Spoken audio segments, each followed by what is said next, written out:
Olá pessoal, tudo bem com vocês? Eu sou o professor Fabiano e aqui no meu canal eu trago a discussão de questões de vestibular nas disciplinas de matemática e física. Caso você acompanhe esse tipo de conteúdo, fica o convite para você se inscrever aqui no canal e se você gostar do vídeo, deixa um joinha, sempre é um incentivo para a gente poder continuar postando esse tipo de conteúdo. Eu já agradeço antecipadamente o apoio. Bora para a questão? Questão 10. Na figura abaixo está representado um trecho do gráfico de uma função real da forma y igual a m vezes seno de nx mais k, com n positivo. Os valores de m, n e k são respectivamente, e aí vem o gráfico, né? Ele fala aqui que é um desenho ilustrativo fora de escala. Na verdade, esse gráfico ele está em escala, tá bom? Mas o cara coloca aí mais para se prevenir, né? Para não assumir nenhum risco, mas esse gráfico ele está em escala sim.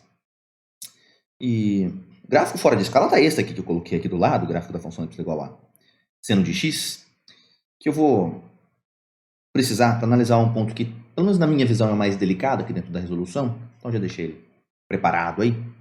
E esse sim realmente não está em escala. Tá? Aqui na vertical, né, eu estou usando dois quadradinhos como sendo uma unidade. E na horizontal, dois quadradinhos equivalem a π radianos. Né? E π não é igual. Agora, para analisar esse tipo de função aqui, né, com parâmetros, no caso aqui m, n, k, modificando o gráfico da função seno até chegar nesse gráfico dado, eu trouxe um resumo aqui para ajudar a gente a lembrar o que cada parâmetro afeta em cima do gráfico da função original. Então, considera uma função f com seu respectivo domínio aí, e uma outra função g que se relaciona com a função f. Através dessas modificações, então, a vezes f de kx mais h e mais v, onde a, k, h e v são números reais, k diferente de zero. São 4 parâmetros, né? Mas como dois deles aqui, o k e o a, podem sozinhos gerar até 2 movimentos no gráfico, a gente consegue fazer um total de até 6 modificações em cima do gráfico da função f para o gráfico da função g, dependendo do valor, dependendo do sinal desses parâmetros aí. Então, vai vendo o que vai acontecer. O h, responsável pela translação horizontal, ou seja, pela movimentação lateral do gráfico. Um movimento rígido. Já o parâmetro k, em módulo, ele vai me falar se o gráfico sofreu algum tipo de dilatação ou compressão, e se ele for negativo, só o sinal de menos dele é responsável por uma reflexão em torno do eixo y, do eixo das ordenadas. Tá? Em particular, se o k for menos 1, né, o gráfico não sofre nenhuma dilatação ou compressão, mas sim apenas a reflexão. O parâmetro a, por sua vez, faz esse serviço na vertical. Né? Então, o módulo dele fala se o gráfico dilatou ou comprimiu, e, se for negativo, gera uma reflexão em torno do eixo x. Só o sinal de menos é responsável por esse movimento. O parâmetro v é esse responsável por uma translação vertical, ou seja, movimento de subida ou descida. E caso exista, no gráfico da função f, alguma linha média na horizontal, né, algum valor médio para a função, fica bem caracterizado naquele valor v o quanto ele vai deslocar esse valor médio para cima ou para baixo. Sobretudo em gráficos como função seno e cosseno, que tem valor médio zero, né? E aí você já vê, a partir da linha média sendo deslocada para cima ou para baixo, esse valor do parâmetro v. Então, quer dizer, o v tende a ser o mais simplesinho de se identificar.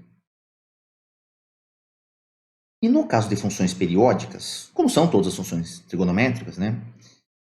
Ainda fica a análise em cima de um dos parâmetros, que é aquele que consegue modificar o período da função. Bom, qual dos parâmetros aqui é o responsável por aproximar ou afastar as coisas na direção horizontal, né? Que, portanto, pode interferir no quanto está demorando para começar a repetir o formato do gráfico, se é uma função periódica. O parâmetro k, né? É ele que afeta por compressão ou dilatação as coisas na horizontal. Então, relembrando aqui, ó, se f de x é uma função periódica com período t, então g de x, né, modificada desse jeito aqui, tem período t' dada pelo período original dividido pelo módulo do k, né, que reforço o sinal do k eventualmente é responsável por uma reflexão em torno do eixo y, tá bom? Mas não é o sinal responsável pela modificação do período, e sim o módulo do k. Até porque você também não ia falar que período é negativo. Então aqui a gente observa, né, que não tem nada somando lá dentro do argumento da função seno, e portanto não tem nenhuma translação horizontal, não tem o h aqui. Aí só toma cuidado, né, que o que ele chamou de m é o que eu estou chamando de a aqui no meu resuminho. O que ele chamou de k é o que eu chamei de V aqui, né? Deixei H e V para horizontal e vertical, achei que ficava um pouco mais fácil de identificar. E o N dele aqui é o que eu chamei de K, tá bom? Então, em particular, é o cara que vai estar ligado ao período. Vamos começar pelo parâmetro N. O que a gente está vendo aqui de período dessa função? Em que momento que você vê o formato do gráfico começando a repetir integralmente? Se eu olho para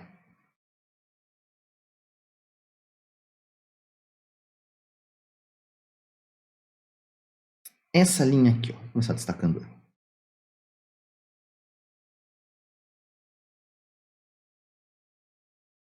Você vê que ela é a linha média do gráfico, né? E a partir daqui, se eu vou daqui, desço, chego até esse ponto de mínimo, depois vou subindo, volto a passar por esse patamar, né, que é o y igual a 1, toma cuidado que, embora você tenha repetido um valor de imagem, que aí, daqui para cá também é uma repetição de valor de imagem, daqui para cá também é uma repetição, mas não é repetição integral do gráfico, né? Lembra sempre que o trechinho fundamental que vai te dar o período é aquele que, se você pudesse copiar, né, como se fosse um carimbo, e fosse carimbando ele para o lado, isso teria que replicar totalmente o restante do desenho, né? Então aqui você só tem o trecho abaixo da linha média. Sobe, né, tem todo outro trecho que é acima da linha média, passa pelo valor máximo. Aqui, nesse ponto, aí sim, né, o gráfico vai começar a repetir esse trecho decrescendo, né, a partir da linha média, que é o que você estava vendo aqui no começo. Bom, então daqui até aqui não vai fazer até só esse ponto, tá? Daqui até aqui é que eu estou vendo o período do gráfico dessa função. Então essa função tem período 6, tá bom?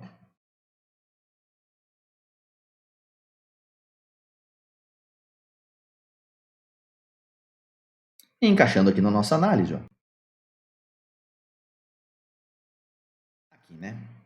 O período da função modificada é o período da função original dividido pelo módulo do K, o cara que multiplica o x, né? No nosso caso aqui, o período original dividido pelo módulo do n.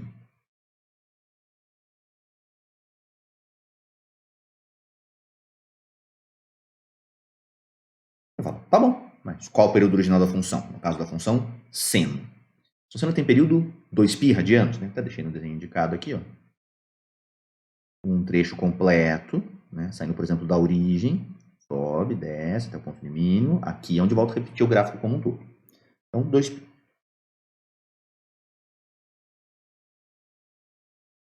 O que a gente vai ter? Cortando um 2 de cada lado. Passo 3 dividindo, jogo o módulo do n para lá multiplicando. π sobre 3 igual ao módulo de n.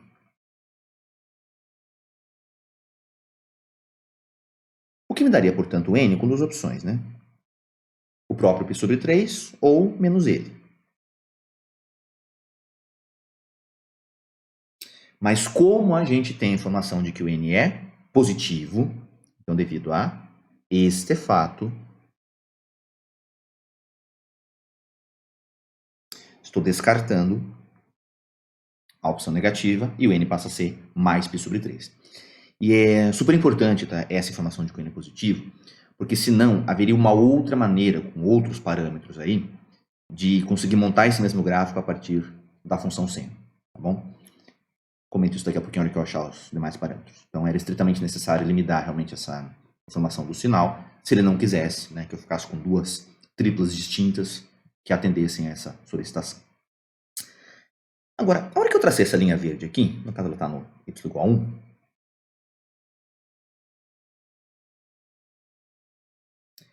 o outro parâmetro já fica bem acessível, né?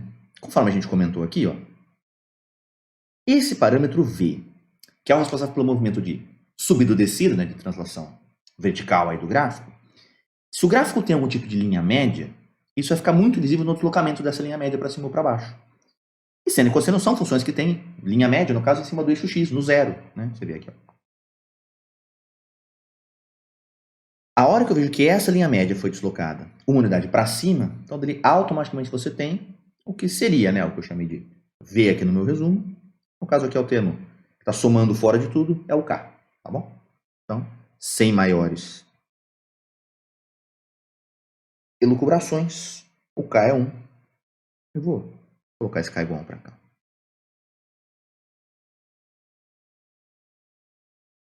Deixando sinalizado esse cara. Deixando o N também já sinalizado. Agora, em relação ao parâmetro N. Bom, se eu pensar, né, em tirar essa interferência do K igual a 1. Para tirar a interferência desse cara, eu teria que descer o gráfico como unidade, né, e não ter mais o K na jogada. Então, vou fazer isso meio que no rascunho aqui. Desculpa se não saiu um desenho lá muito parecido com o original. Tirar o K, no caso, é baixar o gráfico uma unidade, né, já que o K é 1. Então, teria mais ou menos alguma coisa assim. Ó, aqui o mínimo, ao invés de ser no menos 2, passaria a ser no menos 3, né? Então, mais ou menos. Vou fazer um quadradinho a mais abaixo ali.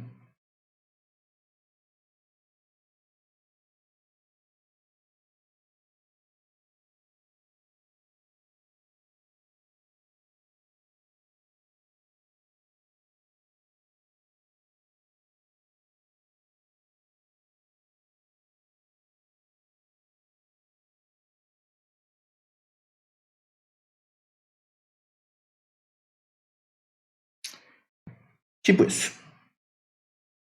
Vocês veem, né? A partir da linha média, que agora voltou certinho para o zero, eu vejo agora o máximo no 3 e não no 4, e o mínimo no menos 3 e não no menos 2. Né? Estava do menos 2 até o 4, a hora que a gente desceu o gráfico, aí passaram a ser valores simétricos, né? Como é o gráfico da função seno. E o único parâmetro que consegue, né, fazer esse deslocamento da linha média realmente é esse termo que está somando fora de tudo ali. A partir daqui, eu consigo ver o quanto foi comprimido, né, ou dilatado esse desenho, uma vez que a função y igual a seno de x tem mínimo e máximo no menos 1 e no mais 1, respectivamente. Enquanto você só mexe dentro, né, ali no argumento da função seno, mesmo que tivesse um deslocamento horizontal, um parâmetro h, isso só produziria modificações na direção horizontal. Né? Jogaria o gráfico para o lado, afetaria eventualmente o período, mas enquanto você não mexe fora, enquanto você não coloca nada multiplicando ou somando ali fora, esse gráfico ficaria com o conjunto imagem varrendo o pessoal do menos 1 até o mais 1. E só. E uma vez que eu tenha tirado, né, o efeito da translação para cima ou para baixo, o cara que vai conseguir agora mexer no conjunto imagem, né, de não ficar do menos 1 até o mais 1, realmente é o parâmetro n. No caso é o A ali, chama de A de amplitude. E para tirar de uma situação do menos 1 até o mais 1 e do menos 3 até o mais 3, a gente consegue ver que esse gráfico, então, a partir do gráfico da função seno, né, foi dilatado 3 vezes. Tá bom? O que isso significa? Que o m é 3? Cuidado. Como a gente colocou aqui, ó, é o módulo do cara que está multiplicando na frente que vai falar o efeito da dilatação-compressão. Tá bom? Só que ele pode ter um sinal. Tá? E esse sinal é responsável por uma reflexão em torno do eixo x. Então, aqui eu concluo, pelo conjunto imagem, que esse m teria que ser 3 ou menos 3. São duas opções que eu tenho para fazer o gráfico sofrer efeito de dilatação. E depois o mais um faz o deslocamento da linha média, ok. Agora, como que eu consigo diferenciar uma situação da outra? Aí é que é o ponto que eu acho que é o ponto principal da resolução, e é para isso, sobretudo, que eu trouxe o gráfico aqui da função seno. Não tendo sofrido nenhum tipo de movimento lateral, né, de deslocamento horizontal para frente ou para trás. O gráfico da função seno, a partir da origem, como que ele começa indo para a direita? Ele começa subindo, né? Crescendo, falando em linguagem mais técnica. Chegando até o máximo ali, que seria o 1, né, em algum momento. Como o parâmetro n é positivo, esse gráfico não sofreu nenhum tipo de reflexão em torno do eixo y, é aí que entra o sinal do n na jogada, por isso que ele teve que falar. Não teria mais ninguém aqui que conseguiria fazer esse gráfico mudar esse comportamento, né, de sair da origem e começar subindo ao começar a aumentar os valores de x a partir dali, se o m fosse positivo. Estou vendo isso aqui no desenho? Não, né? Estou vendo que o gráfico começa descendo, ou seja, se ele não sofrer uma reflexão em torno do eixo y, Então ele tem que ter sofrido uma reflexão em torno do eixo x. Porque a função seno é uma função ímpar, né? Seno de menos x é igual a seno de x. Então, ele poderia ter sofrido, né, se tivesse um n negativo lá dentro, ele poderia ter sofrido só pelo sinal do n, já uma reflexão em torno do eixo y, e aí acabaria ficando equivalente, né, a uma reflexão em torno do eixo x, pela simetria que o gráfico da função seno tem em relação à origem, função ímpar. Agora, se eu sei que o n é positivo, o n positivo também não conseguiria tirar o gráfico desse sentido crescente que ele teria ao sair da origem e começar ao lado do x positivo. O que eu concluo, então, que o m tem que ser menos 3. E essa, na minha visão, é o ponto mais delicado, o ponto principal da resolução. Falou m igual a 3, ficamos com m igual a menos 3. E é claro que nas alternativas, né, ele vai colocar o mais 3, porque ele quer ver se você observou essa parte da questão da reflexão. Ele vai colocar, eventualmente, o n não só igual a π sobre 3, mas com outros valores, para ver se você não pegou um período só daqui até a metade do que deveria, tá bom? Então, é coisas que já são meio que previsíveis até pelo histórico desse tipo de questão. Perfeito? Então, com tudo isso daqui, né, m igual a menos 3, então é a letra C ou a letra D. O n igual a π sobre 3, acabou, só pode ser a letra D, né, e aí confirma o k igual a 1. Estamos marcando, portanto, a alternativa D. Perfeito. Então aqui, uma bastante clássica, né? Mas sempre uma questãozinha que tem ali o seu cuidado, a sua elaboração. Mas uma questão bastante clássica sobre função trigonométrica, né? Sobretudo a ideia de movimento de gráfico em função trigonométrica. Ok? Bom, pessoal, foi essa daí a discussão da questão. Se você gostou, peço para você deixar um joinha aí pro vídeo. E caso você acompanhe esse tipo de conteúdo, reforço o convite para você se inscrever aqui no canal. Tá bom? Um abraço e até a próxima questão.